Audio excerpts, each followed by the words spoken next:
Donc, dans votre travail de session, on va regarder ça ici.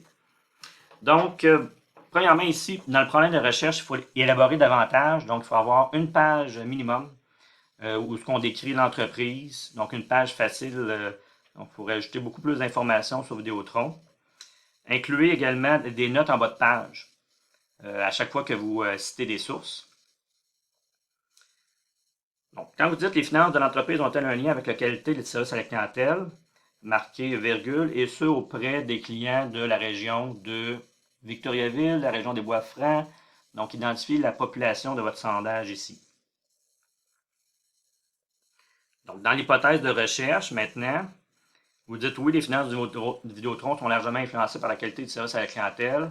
Marquez virgule, et ce auprès des clients de la région des Bois-Francs ou de la région de Victoriaville, ou bref, identifiez votre région ici. La population à laquelle s'intéresse votre étude. Est-ce que c'est auprès de tous les Québécois? Donc, veuillez préciser. Dans l'analyse conceptuelle, ajoutez également l'âge de la personne dans l'identité de la personne ici. Un revenu, il faut être plus précis. Donc, est-ce que c'est le revenu mensuel, le revenu hebdomadaire, le revenu annuel que vous voulez rechercher? Et également, est-ce que c'est le revenu brut ou net du client que vous voulez rechercher? Ici, achat en ligne versus achat en magasin, il faut que j'ai une idée précise de la question qui va être posée. Donc là, il faut être plus précis. Est-ce que vous voulez parler du nombre d'achats en ligne, le nombre d'achats en magasin? Voulez-vous dire le degré d'appréciation de l'expérience lorsque vous achetez en ligne versus ce que vous achetez en magasin? Donc, il faut être plus précis. Sondage opérateur, même chose. J'ai aucune idée de ce que va être la question. Modification sur contrat aussi. Il faut être plus précis. Est-ce que c'est le nombre de modifications qui sont effectuées sur le contrat, le degré de satisfaction des modifications qui ont été apportées à votre contrat, etc. Horaire d'ouverture du magasin aussi, il faut être plus précis. Bref, il faut être plus précis partout, dans chacun de vos indicateurs. Pour que quelqu'un qui lit votre indicateur ait une idée très précise de la question qui va être posée. Donc, si on regarde les questions en particulier, il n'y a pas d'espace entre un point d'interrogation et la fin d'un mot. Là. Donc, il faut enlever les espaces que Word donne automatiquement.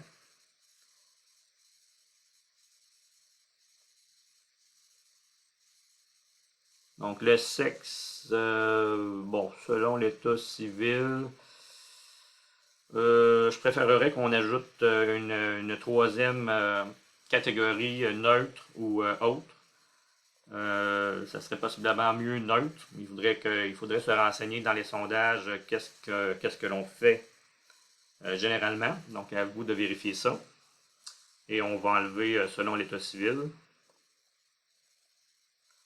Donc, l'objectif de ça, c'est de ne pas... dans le fond, il faut considérer tout le monde. Il faut que tout le monde puisse se reconnaître. Si quelqu'un ne se reconnaît pas féminin ni masculin, il faut que je comprends selon l'état civil, mais on va enlever ça quand même. Votre catégorie socio-professionnelle, assurez-vous que vous avez que tout le monde peut s'inscrire dans l'un des 5 choix. Si on ne peut pas s'inscrire dans l'un des 5 choix, ajoutez une section autre, une réponse autre. Mais sinon, n'ajoutez pas de section autre, ça serait suffisant. Donc, à vous de voir est-ce que on peut être dans ni l'un ni l'autre des 5 choix de réponse qui sont ici. Bon, ici, il est marqué, trouvez-vous les produits et services de Vidéotron transparents.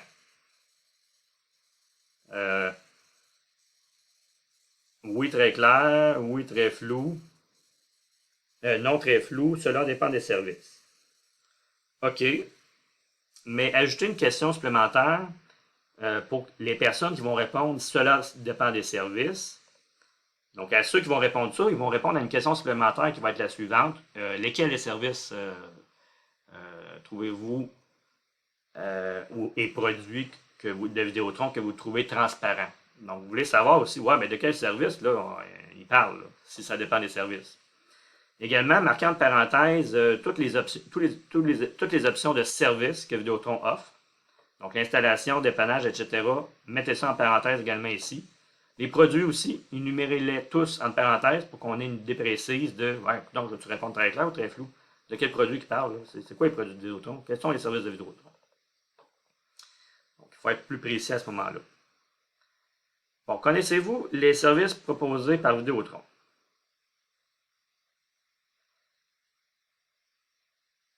Si c'est oui, il faudrait marquer oui, oui, je les connais tous. Non, je n'en connais aucun.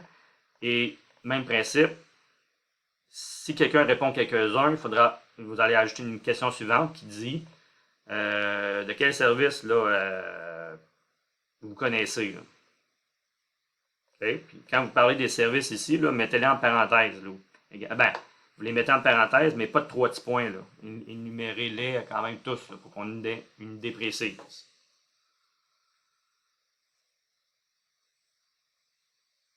Bon, lors d'un entretien, considérez-vous que le vendeur s'exprime de façon claire? Juste poser de même, là, si on n'a aucune idée des choix de réponse, là, je m'attends à un oui ou à un non. Parce que vous posez la question, considérez-vous? Donc là, il faut changer la question, parce que là, vous voulez mesurer la question sur une échelle ordinale. Une échelle de mesure ordinale. Donc, il faudrait peut-être la reformuler ainsi. À quel point ou à quel degré êtes-vous en accord ou en désaccord avec la phrase suivante?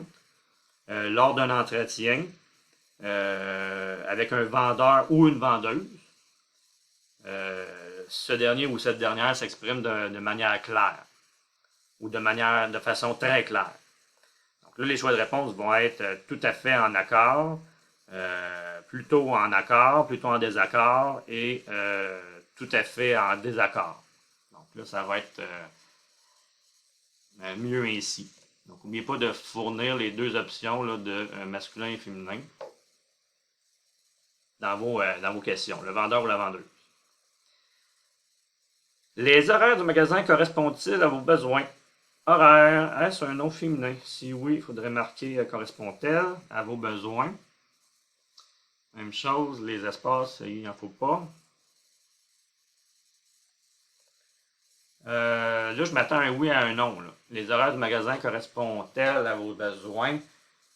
Les choix de réponse, c'est pas oui ou non, c'est mesuré sur une échelle ordinale. Donc là, il faudrait reformuler la question pour qu'elle soit davantage plus claire, pour anticiper que l'on va admettre un choix de réponse ordinal. Euh,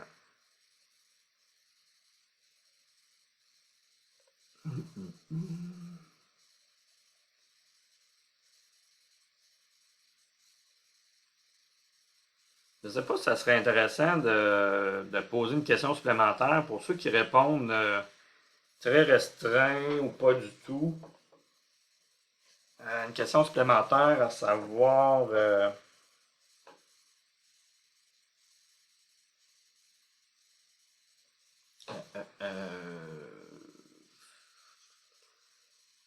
non, ok, c'est peut-être correct comme ça. Prenez-vous le temps de répondre au sondage de votre opérateur. Ok. C'est quoi ça un opérateur? Précisez un peu là, ce que vous voulez dire par opérateur.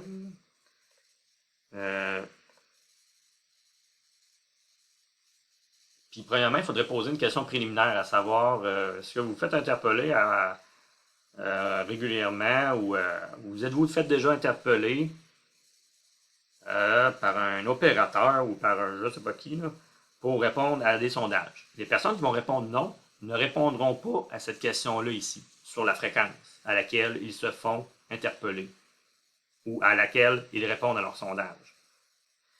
Donc, ajouter une question préliminaire. Par la suite, ceux qui vont répondre oui vont répondre à cette question-là ici, mais au lieu de prenez-vous le temps, je m'attends à un oui ou à un non, reformuler la phrase pour que cette phrase-là puisse, pour qu'on puisse anticiper un choix de réponse mesuré sur une échelle ordinale. Donc, systématiquement, de temps en temps, rarement jamais. Bon, que pensez-vous de la qualité du réseau?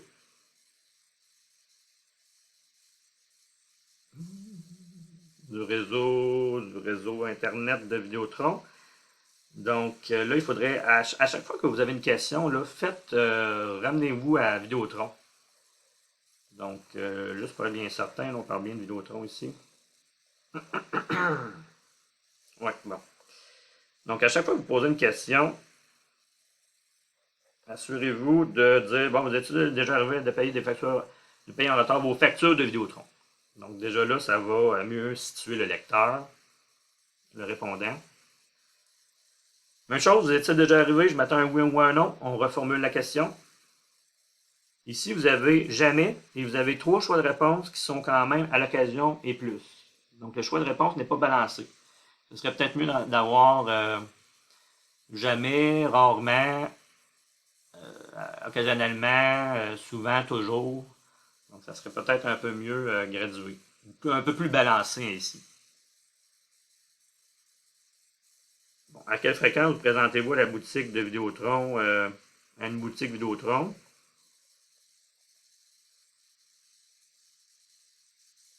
Bon, vérifiez-vous votre facture avant de la régler. Moi, je me pose comme question, là, est-ce que c'est vraiment pertinent cette question-là? Quelqu'un qui répond non, je réponds jamais je vérifie jamais ma facture, ou quelqu'un qui répond oui, je vérifie toujours ma facture, est-ce que ça vous donne une indication de la qualité du service à la clientèle de Vidéotron? Si je vérifie mes factures ou pas. Donc, c'est vraiment une question large. La réponse est peut-être oui ou peut-être non. C'est vous qui la déterminerez. Fréquence d'appel au service à la clientèle. À quelle fréquence appelez-vous le service à la clientèle de Vidéotron? Donc, ajouter de Vidéotron pour revoir vos conditions. Donc, qu'est-ce qu'on entend par conditions? Énuméré en parenthèse parce que c'est pas clair. Puis à quelle fréquence? Moi, je m'attends à rarement, occasionnellement, jamais, souvent, toujours. Là. Mais là, vous la voulez quantitative discrète. Donc, il faudrait reformuler le début de la question. Parce que sinon, je m'attends à une fréquence. Voulez-vous vous dire le nombre de fois qu'on appelle au service à la clientèle?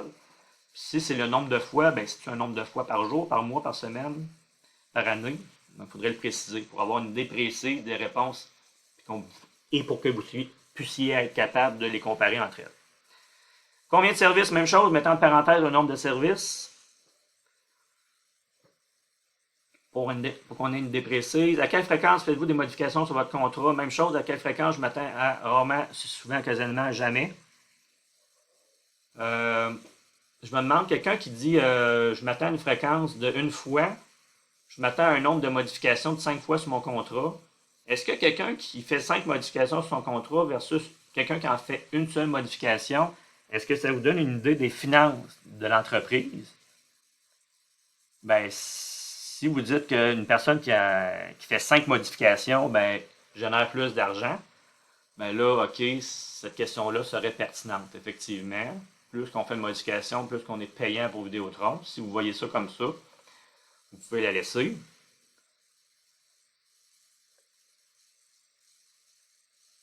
En moyenne annuelle, on va reformuler ça pour être plus clair. Combien de factures? Un nombre de factures, c'est quantitatif discret et non continu.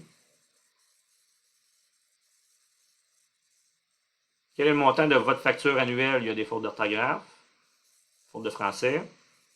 À quel pourcentage estimez-vous les erreurs sur votre facture? À quel pourcentage? Mettons, là, j'en ai 41 sur 50. Ça fait un pourcentage, ça. Mais c'est 41 quoi divisé par 50 quoi, là. Comment je le calcule, mon pourcentage, là? Ou comment je l'évalue, là? Quelqu'un qui répond 20% versus quelqu'un qui répond 50% d'erreur sur ma facture, comment je fais pour avoir une idée précise du pourcentage? Donc, c'est un petit peu vague ici. Il faut être un peu plus précis dans votre question. Pour que le monde ait une idée précise de quel pourcentage qu'il mettrait, mettons. Quelle quantité de données Internet utilisez-vous par mois par Vidéotron? Quelle quantité de données? C'est quoi? C'est une donnée, deux données, trois données, 500 mots, 500 mots, 2 gigs? Bon, données, je ne sais pas, là. Là, vu que c'est quantitatif, vous ne pouvez pas donner de choix de réponse, mais la quantité de données, c'est pas clair de qu'est-ce qu'ils vont répondre. Et il y a une faute d'orthographe, quelle est la part que prend votre facture dans votre budget annuel? Il faut reformuler pour être davantage professionnel dans notre sondage. Et quelle est la part que prend votre facture dans votre budget mensuel? Voulez-vous dire une part sur 4, 25%? Il y a du monde qui vont dire beaucoup. Donc, précisez parce que là, vous allez obtenir beaucoup de réponses différentes. Donc, voilà.